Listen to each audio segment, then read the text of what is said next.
6절입니다.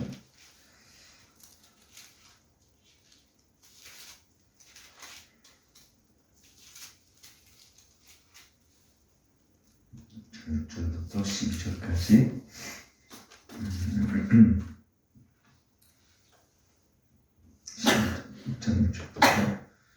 11절까지 같이 읽겠습니다. 시작. 저희가 나곤의 타작마다에 이르렀으는 소들이 뒤로 웃사가 소리로 하나님의 괴를 들었더니 여호와 하나님이 웃사의 잘못함을 인하여 진노하사 저를 그곳에서 치시니 저가 거기 하나님의 궤 곁에서 죽으니라. 여호와께서 웃자를 충돌하심으로 다시 분하여 그것을 베데스옷이라 칭하니 그 이름이 오늘까지 이르니라. 다시 그날에 여호와를 두려워하여 가로되 여호와의 궤가 어찌 내게로 오리오 하고 여호와의 궤를 옮겨 다윗성 자기로 매어가기를 즐겨하지 아니하고 가드 사람 오베데도 집으로 매어간지라.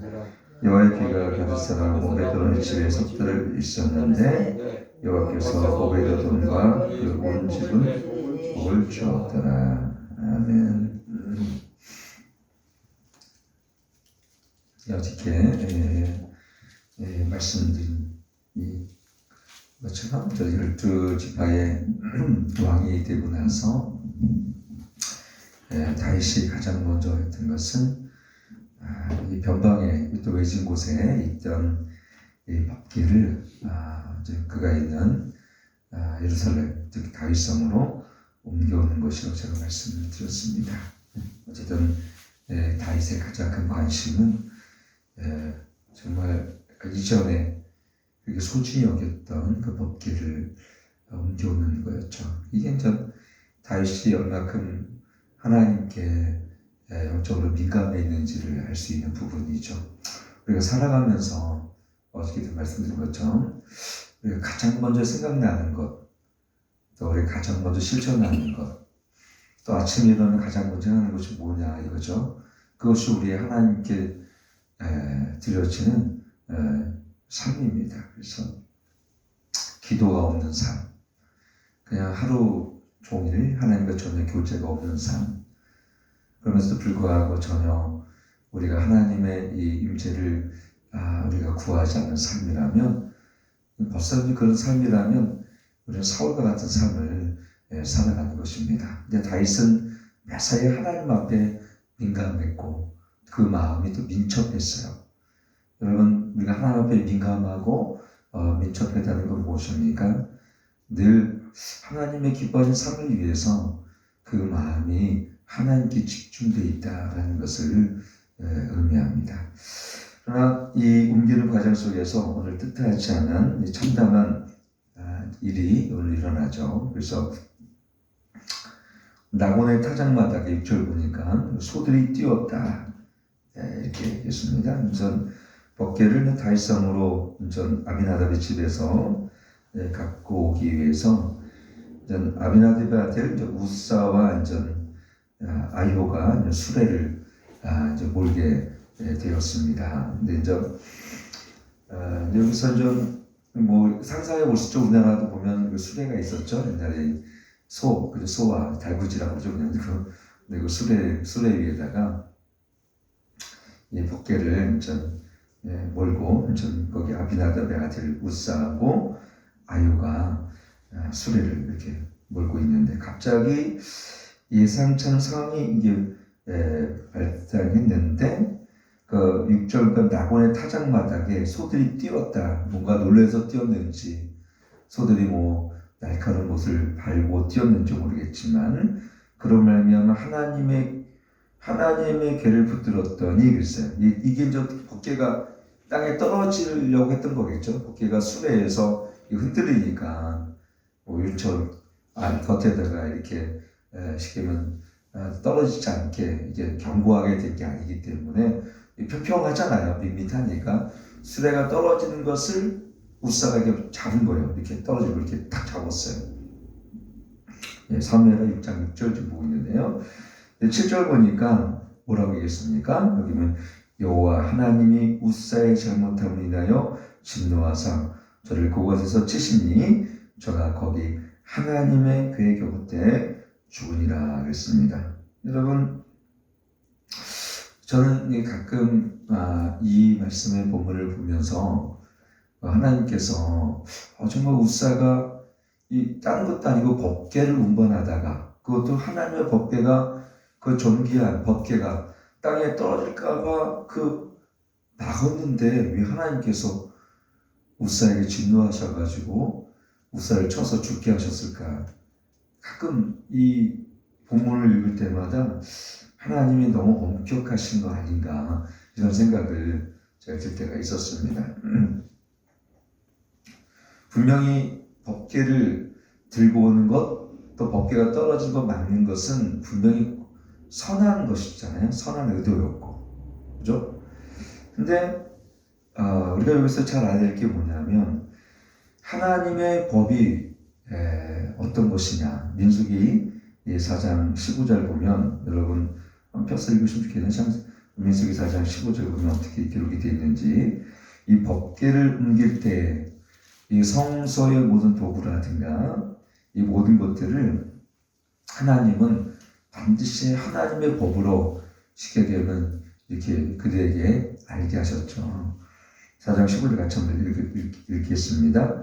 행진할 때 아론과 그 아들들이 성소와 성소의 모든 기구 덮기를 필하거든 고압 자손이 와서 맬 것이니, 그러나 성물은 만지지 말지니 죽을 거 아니라 희망 물건 중에서 이것들은 고압 자손이 맬 것이며. 그러니까 이게 두 가지 잘못이 있었죠. 하나는 뭐냐면은 법궤를 운반할 때는 반드시 어떻게 됩니까? 이 제사장만이 법궤를 만들 수 있었고, 또 이 제사장이 어깨에 메고 반드시 옮겨야 됐다는 것을 이렇게 보게 되어집니다. 그렇죠? 그러니까 이 법궤를 하나님께 옮길 때, 또 성물을 옮기는 모든 과정들을 하나님께서 법으로 제정해 주셨는데, 이 법궤는 반드시 어깨에 메고 제사장들이 어깨를 메고 옮길 수 있었고, 두 번째는 이 법궤는 어떤 사람도 만질 수가 없도록 이렇게 하나님께서 제정해 주셨는데, 이 제사장만이 이 법궤를 만질 수가 있도록 이렇게 제정해 주신 거예요. 그러면서 보게 되어지면, 생각해 보면 이 다윗도 이것을 몰랐을까요? 오늘 중요한 건 뭐냐면, 제가 이렇게 형식보다 본질이 중요한 이유란 제목을 제가 이렇게 했던 건 뭐냐면, 여러분 3만 명을 동원했어요. 그리고 어저께 쉽게 얘기하면 5절에 보면 어저께 바로 이 5절이죠. 이스라엘 온 족속이 잔나무로 만든 여러 가지 악기와 수금과 비파와 소고와 앙금과 재금으로 여호와 앞에서 주악하더라 했습니다. 주악하더라. 여러분 3만 명을 동원하면서 이렇게 화려하게 법궤가 들어오는 것을 정말 기뻐한 것은, 정말 이게 어찌 보면 그렇게 잘못한 건 아닌데, 문제는 뭐냐면 그렇게 사람들을 동원하는데도 불구하고, 여러분 사실은 어떻게 보면 이 법궤를 옮기는 데서의 본질은 뭐냐면 하나님의 진리와 말씀대로 옮기는 거잖아요. 본질은. 그래 안 그래요? 근데 본질은 지키지 않고 형식은 가득하게 만들었어요.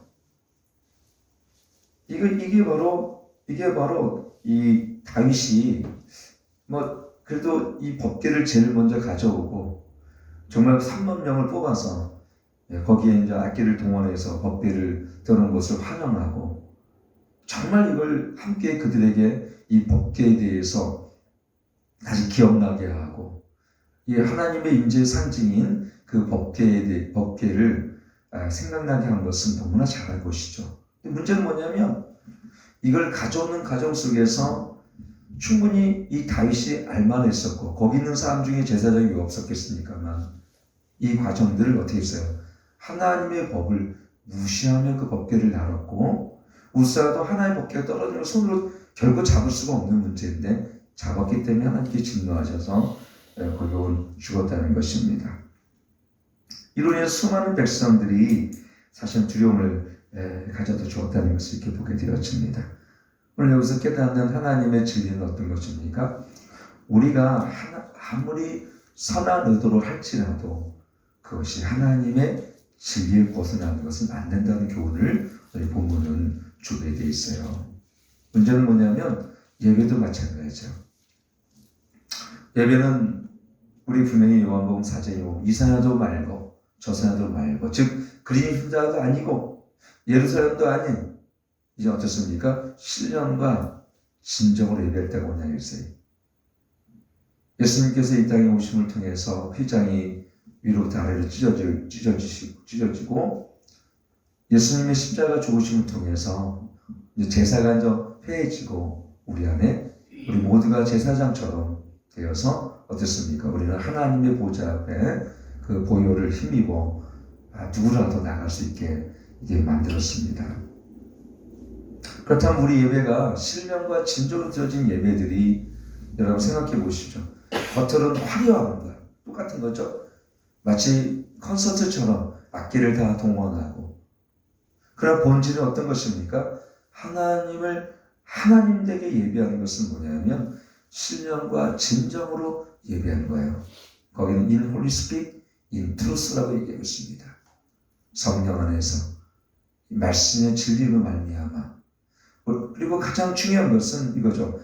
예배의 본질은 하나님께서 받으시기에 합당한 예배를 드려주는 것이지 내가 은혜를 받을 만한 예배가 아니란 예배. 근데 우리는 어떻게 찾아다닙니까?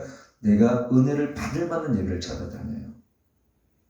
그리고 내가 이 설교를 내가 좋아하는 설교를 찾아다닙니다. 그래서 요즘은 어떠냐면 인터넷에서 내가 예배를 골라서 내가 예배를 드립니다. 물론 우리가 은혜를 찾고 어떤 영적인 칼날을 찾아서 마땅히 교회를 다니는 그것은 아주 잘못된 얘기는 아니에요. 근데 문제는 뭐냐면 교회를 이제 등록하지도 않아요. 그리고 우리 예배는 하나님 앞에 지성소로 나가는 그 임재가 이제는 아예 없어진 상태에서 어떻게 드리는 예배를 나만 은혜 받으면 되는 예배로 이게 뭐예요? 변질되었고 두 번째 뭐냐면 큰 예배당에서 풀세션으로 이 드려지는 콘서트 같은 예배에 잘못하게 되어지면 우리 어떻습니까?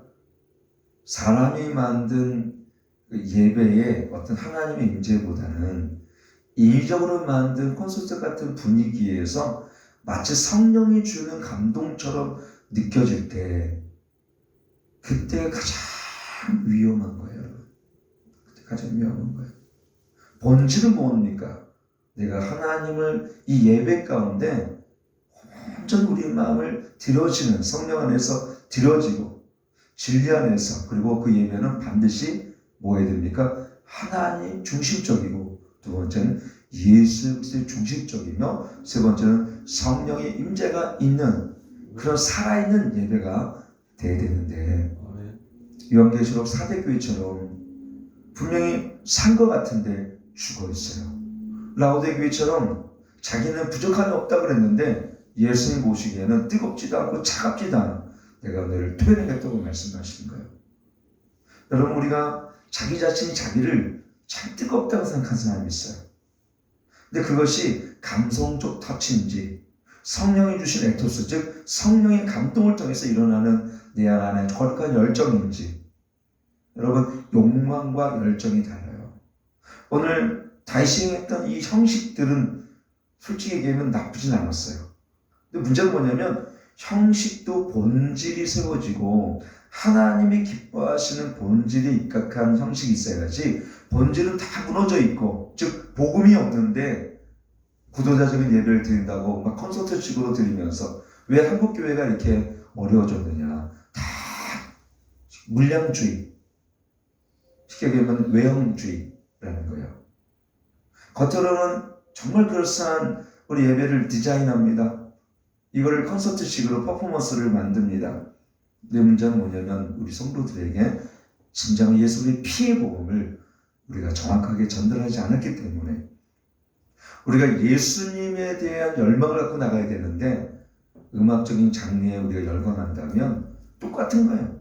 본질은 없고 그냥 음악에 열광하는 젊은 사람들을 흥분시키는. 여러분, 그렇기 때문에 제가 언젠가 이 논문을 이렇게 읽어보니까 현대적 예배와 전통적인 예배 사이에 이 두 가지. 저는 사실 어느 한 순간에는 굉장히 제가 음악을 저도 중학교 때부터 했기 때문에 현대적 리듬에 참 이렇게 익숙해져 있고요. 또 좋아합니다, 제가. 그러니까 한동안은 찬양이 어찌 보면 제 안에 이렇게 크게 와닿지 않았어요. 가사는 너무 좋은데 현대적 감각이 참 뒤떨어져 있다, 이런 생각을 가져본 적이 있었어요. 근데 어느 날 제가 미국에 한 교회를 보면서 깜짝 놀랐어요. 굉장히 전통적인 예배를 드렸는데도 불구하고 젊은 사람들이 굉장히 많이 모여 있는 거예요. 어느 교회는 현대적 예배를 드리는데도 불구하고 젊은 사람이 거의 없어요. 이게 결국은 현대적 예배나 전통적 예배의 구분이 그게 중요한 게 아니구나. 어떤 사람은 그래서 예배를 보면 좀 더 템포가 있고 또 신곡과 좀 자기의 리듬에 맞는 것을 좋아하는 사람, 어떤 사람은 꼭 저기 얘기하는 게 목사님 찬송가만 불러주세요. 찬송가만. 여러분, 결국 이 찬송가도 100년 전, 150년 전은 현대적 해석으로 해놓은 곡들이에요. 그래요, 안 그래요? 150년 전, 200년 전, 300년 전 그 곡은, 그래서 우리가 이런 얘기가 있습니다. 여러분, 우리가 19세기, 20세기 초에 전 세계 부흥을 이끌었던 사람이 누구냐면 무디입니다. 네. 무디하고 함께 다녔던 찬양 인도자가 누구냐면 생키라는 사람이 있어요. 좀 음악에 마신 사람은 그 사람을 기억해요. 근데 그 당시에 뭔가가 이 돌풍이 일었는데 어떤 거였냐면은 통금을 쳤어요. 통금을 치고 두 번째는 뭐냐면은 복음성가를 만들어 다녔어요. 그러니까 사람들이 이단이 났어요. 야, 어떻게 거룩한 예배에서 찬송가가 아니라 복음성가를 만들어서 할 수가 있느냐라는 거예요. 근데 지금 그때의 복음성가가 지금 찬송가가 되었습니다. 여러분, 어떻게 생각하십니까?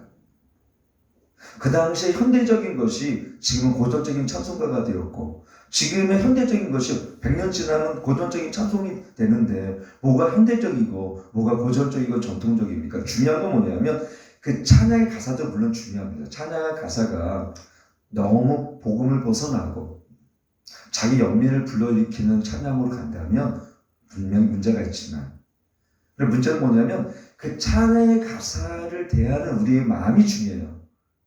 복음의 성가, 즉 이 찬양의 가사 중에서 귀하신 주여 날 붙드사. 오늘 이 찬양 부른 사람이 가사 너무 좋은데 아무 의미 없이 그냥 중언부언하면서 부르는다면 아무리 좋은 찬양 가사라도 무슨 의미가 있습니까? 하나님에 대한 우리 마음의 경외함이 없이 그냥 그렇게 부르는데, 형식적으로.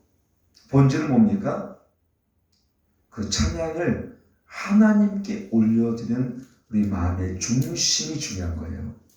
겉으로 드러난 손을 들고 눈물을 흘렸다고 생각해 봅시다.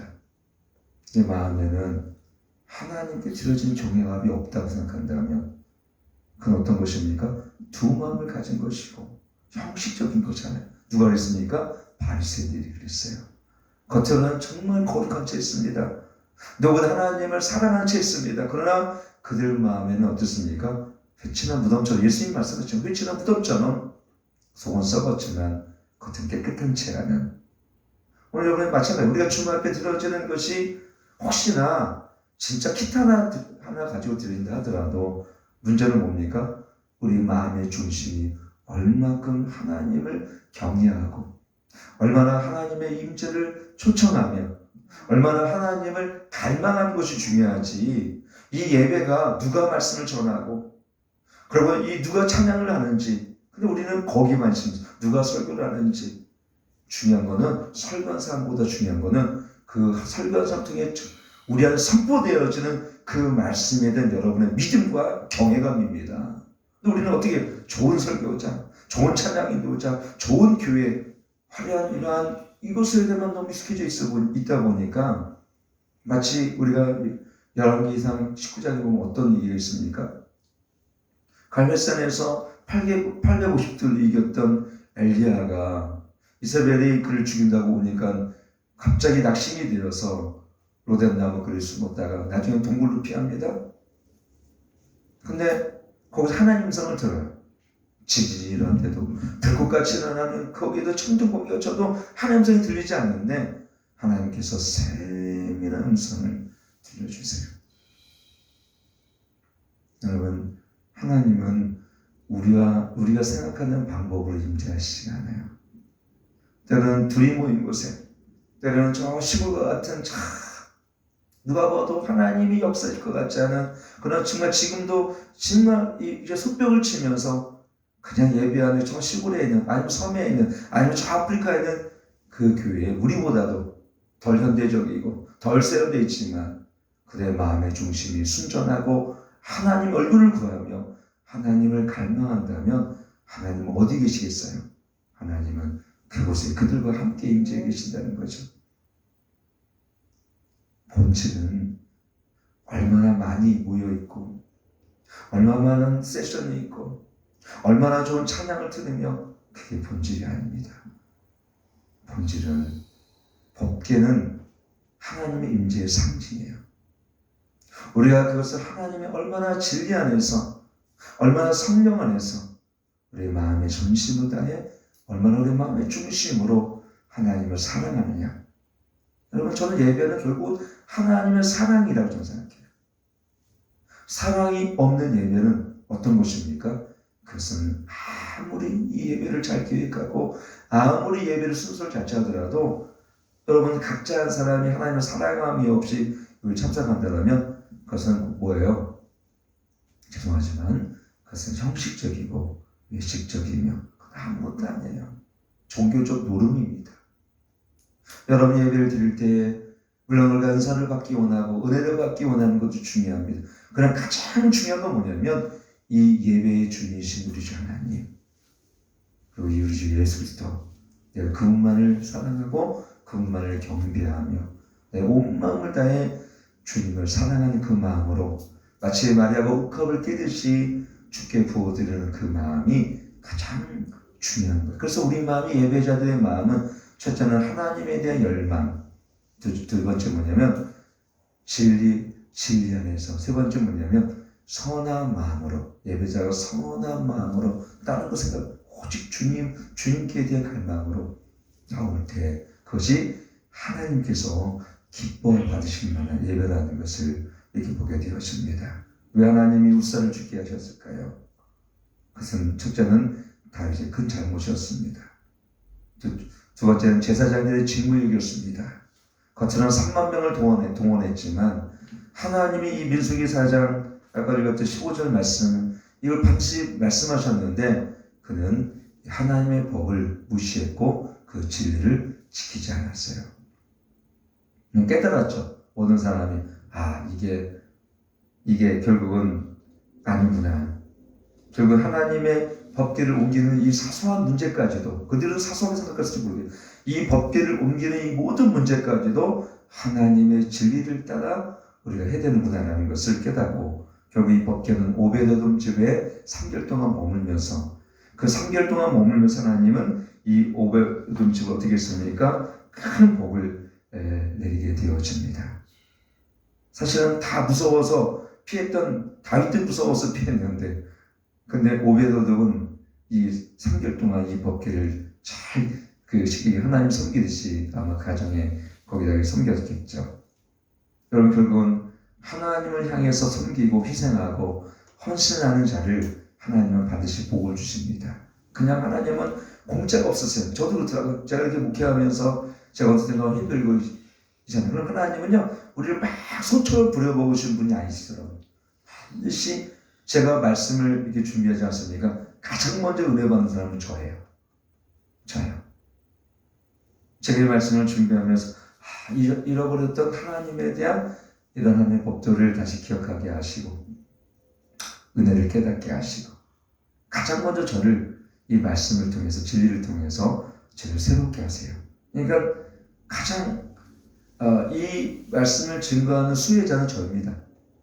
목사입니다. 얼마나 이 목회자가 얼마나 이 큰 은혜인지 몰라요, 사실은. 근데 사람들이 우리 누구도 보니까 야, 너 목회자 되면 좋겠다 그랬더니 목사님 되면 너무 힘들지 않아요? 그러는데 힘든 것도 있겠죠, 당연히. 근데 힘든 거 이상으로 주신 하나님의 특별한 은총과 은혜가 있다는 거, 여러분. 그래서 여러분 교회에서 섬기는 봉사하시는 분들, 여러분 하나님을 봉사하시면서 우리를 지치게만 하시고 힘들게만 하신 분이 아니라 우리는 그 순간 하나님의 은혜를 따라 더 깊은 하나님의 은혜를 주시는 분인 줄 믿으시길 축원합니다. 기도하겠습니다. 하나님 아버지, 우리는 형식을 따라 살 때가 많지만 그러나 우리는 본질을 세워나가는 교회가 되게 도와주시옵소서. 겉으로 드러난 외식보다 하나님 우리 마음의 중심을 보신 분인 줄 믿습니다. 하나님 마음의 우리의 중심이 전심을 다해 하나님을 사랑하고 또 하나님을 경외하며 늘 삶 속에 하나님의 임재를 쫓아가는 자들 될 수 있도록 하나님 역사여 주옵소서. 이제는 우리 주 예수 그리스도의 하나님의 극진하신 사랑과 성령 하나님의 내주 충만한 교통하심이 오늘도 형식보다는 하나님 이 마음의 중심을 따라 하나님의 기뻐하신 삶을 살기 원하는 주의 백성들 머리에 열린교회 모든 성도 가정에 또 대한민국 모든 교회의 이적진 영원토록 함께 하실지어다. 아멘.